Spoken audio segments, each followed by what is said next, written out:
మొట్టమొదటి సంతానం నుండి తండ్రి జాతకాన్ని నేను తీస్తా. అవునా? ఆ! ఆ!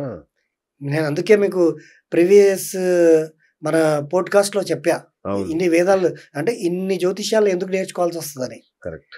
సో, తండ్రి జాతకం లేదు. బాబు పుట్టాడు. బాబు జాతకం చక్కగా రాసిపెట్టారు. అవును. ఆ జాతకం నుండి వాళ్ళ తండ్రి ఆ బాబు జాతకం నుండి తండ్రి జాతకం తీస్తాను. హ్మ్. తన తల్లి జాతకం కూడా తీస్తాను. తన అన్నతమ్ముల జాతకం కూడా తీయగలుగుతాను. ఓకే. తీసి పర్ఫెక్ట్‌గా ఆయనకి ఏ నేమ్ సూట్ అవుతుంది, ఏ లోగో సూట్ అవుతుంది.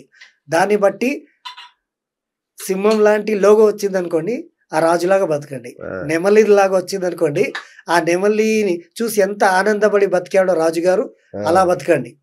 అలాగే సపోజ్ చేపలాగా వచ్చిందనుకోండి, ఆ చేపలాగా మంచిగా ఈదుతూ చక్కగా బతకండి. ఓహో! ఈ లోగో అంత మహత్యం ఉంది. లోగోని మాత్రం ఆహ్, ఆహ్, మన ఏమంటారు కేర్‌లెస్ చేయొద్దండి. చేయొద్దు.